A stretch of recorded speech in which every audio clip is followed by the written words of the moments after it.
School love story in Hindi.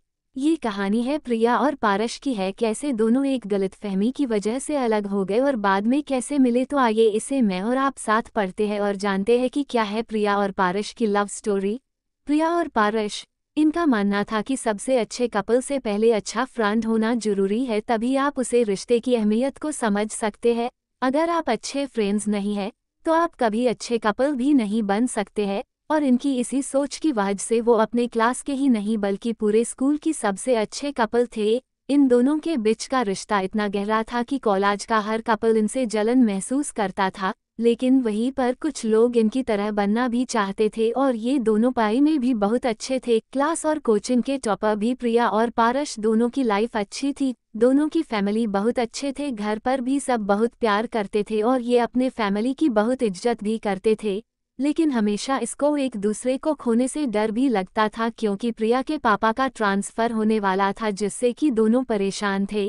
प्रिया के घर वालों को पारस के बारे में और पारस के घर वालों को प्रिया के बारे में पता नहीं था। एक दिन जब पारस के पापा ऑफिस जा रहे थे तभी रास्ते में उनका एक्सीडेंट हो गया और पारस के घर हॉस्पिटल से फ़ोन आया और वो लोग हॉस्पिटल चले गए। लेकिन उसी दिन प्रिया के पापा का ट्रांसफ़र हो जाता है और उन्हें अर्जेंट दूसरी जगह ज्वाइन भी करना होता है, जिससे प्रिया को ये सब पारस को बताने का मौका नहीं मिल पाता है। जब वो हॉस्पिटल जाती है तो वहाँ पर पारस नहीं होता है और जब वो पारस के घर जाती है तो वहाँ पर भी कोई नहीं होता है, जिससे पारस को वो ये सब नहीं बता पाती है। और इन सब से अनजान पारस जब अपने घर और कॉलेज जाता है तो उसे पता चलता है कि प्रिया के पापा का ट्रांसफ़र हो गया और कोई नहीं जानता कि कहाँ हुआ है। इन सब से पारस टूट जाता है और उसके घर वाले ये देखकर उसे विदेश पढ़ने के लिए भेज देते हैं और अमन प्रिया को भूलने के लिए चला भी जाता है। वो पढ़ाई खत्म करके वहीं पर नौकरी करने लगता है और वहीं पर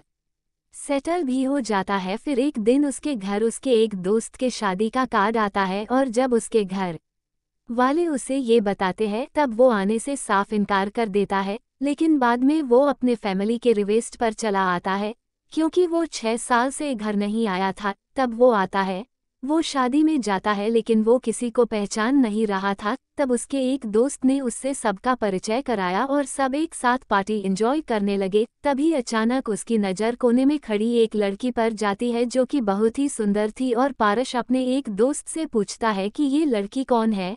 तो उसके दोस्त ने कहा कि ये प्रिया है। इतना सुनते ही पारस की खुशी का ठिकाना ही नहीं रहा, लेकिन फिर उसे याद आता है कि वो पिछले 6 साल से कहाँ थी और इस बीच ना जाने क्या क्या हुआ हो, शायद उसकी शादी भी हो गई हो।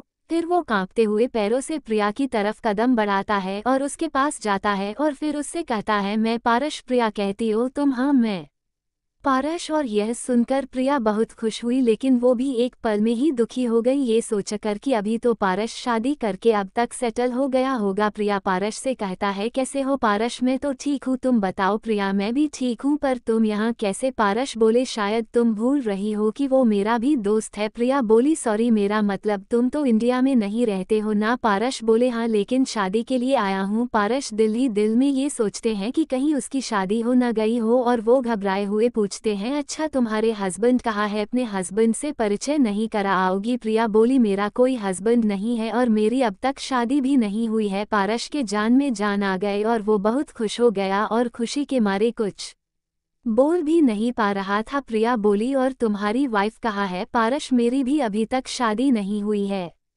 प्रिया ये सुनकर बहुत खुश होती है। फिर प्रिया बोली, कोई गर्लफ्रेंड? पारस ने बोला खुश होते हुए, हाँ है। प्रिया ये सुनकर फिर दुखी हो गई, लेकिन प्रिया मुस्कुराते हुए पारस से पूछता है कि कौन है वो खुशनसीब और कहाँ रहती है और क्या नाम है? पारस बोले, नहीं बताऊंगा। प्रिया गुस्से से बोलती है, नाम बताओ वरना चांटा मार दूंगी।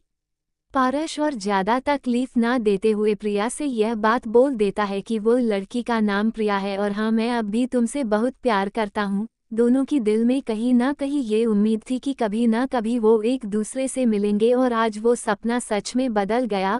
फिर दोनों ने अपने घर वालों को बताया और दोनों के घर वाले इसके लिए राजी हो गए और पारस यही रहकर जॉब करने लगा और प्रिया से शादी कर ली। कुछ सालों बाद उसकी एक क्यूट सी बेबी भी हुई जिसे दोनों बहुत प्यार करते हैं।